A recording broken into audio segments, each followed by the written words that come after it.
Dear friends, good afternoon. Thank you very much for your applause, for your welcome.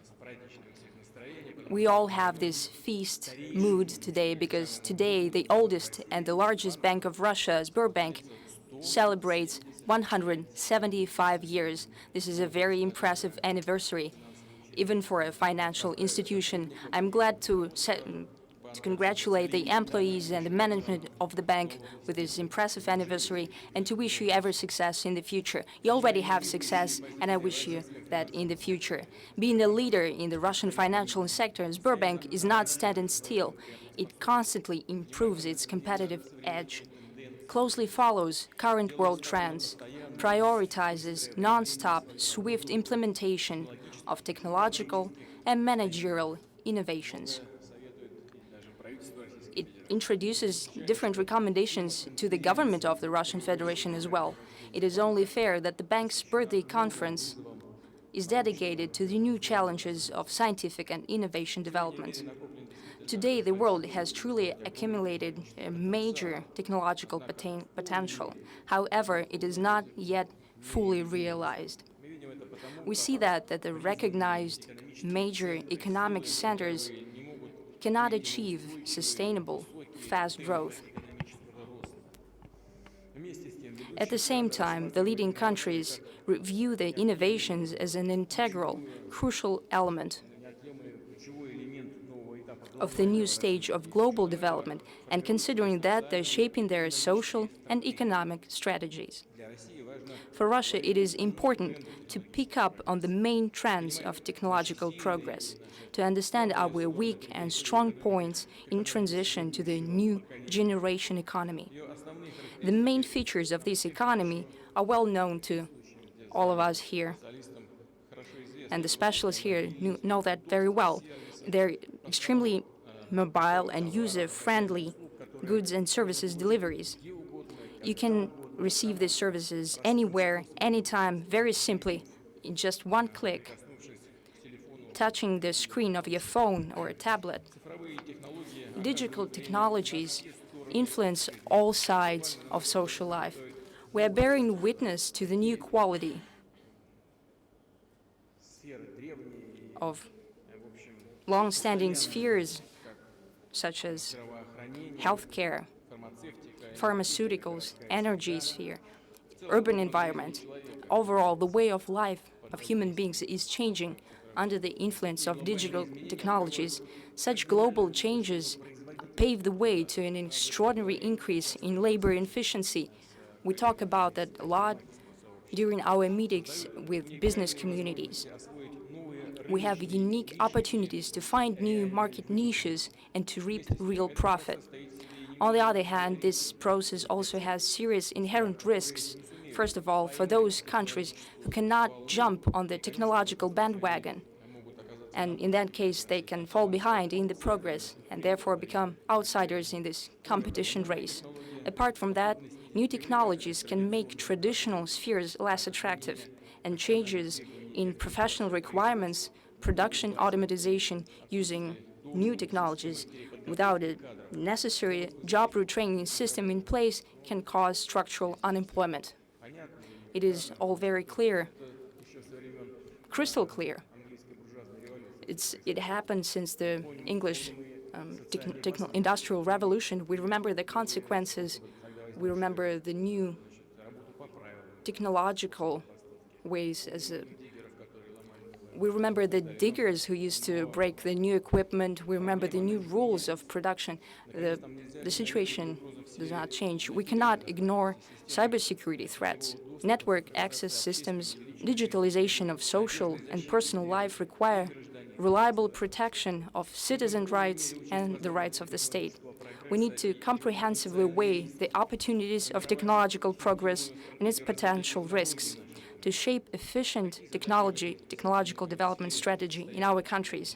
So what kind of tasks is Russia facing today? The first thing, we need systemic measures to stimulate growth of domestic IT industry. Over the past years, this sphere has become a true driver of the national economy and it does make us very happy. IT services sector has more than doubled since 2010. This is a very impressive growth compared to the growth in other spheres of economy. And as the outcome of the previous year, this IT sector stood at 740 billion rubles. According to some expert evaluations, and just to give you the information, in 2015, Russian IT industry stood at $6.7 billion. And to compare it with other spheres, so $6.7 billion. And weapons export stood at $14.5 billion. So these civil sectors are catching up on the weapons exports. Agrarian production and foodstuffs stood at $16.2 billion. These are some very good metrics. We know the examples of small Russian companies becoming global leaders, providing cutting-edge competitive solutions, and many of the leadership of that companies are present in this hall today. We need to boost more national companies and organizations capable of not only developing technologies, but of marketing it as a final commercially viable product. And I ask the government of the Russian Federation to take stock of what is hindering the development of such companies and to draft a detailed plan of dismantling these present outstanding barriers. Secondly, the modern so-called digital economy is based on highly qualified and well-paid labor. We need to improve the education, the quality of education of all levels. Our specialists, our citizens should have the necessary skills and knowledge which would allow them to master swiftly best practices in production, to provide and acquire services using new technologies. We will continue to tune our education to the current and future demands of the economy, to shape such a system of competences which would be adaptive to new technologies and innovations.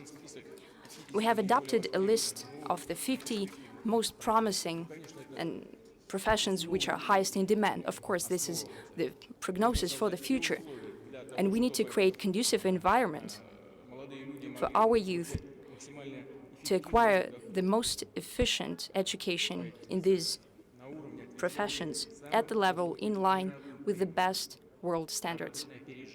We need to be proactive. We need to finalize the adoption of vocational educational standards, to introduce them in technical vocational schools and colleges. It is crucially important, the last but not the least, for our all initiatives and long-term plans to create new digital economy to be implemented right away in Eurasian Economic Union. So for these plans to spill beyond the national borders and adopt at the level of major regional association. So together with integrational partners and with market stakeholders, we will draft the regulation framework for technology transfer and intellectual property protection. Dear colleagues, Russia has major potential of technological development. Realizing this potential in specific enterprises, products, and services in demand inside the country as well as abroad is one of the crucial conditions for growth of national economy, of increasing its resilience and stability. I am positive that through concerted action, we can strengthen the positions of Russia as one of the global technological leaders. I would like to congratulate the management of the bank once again.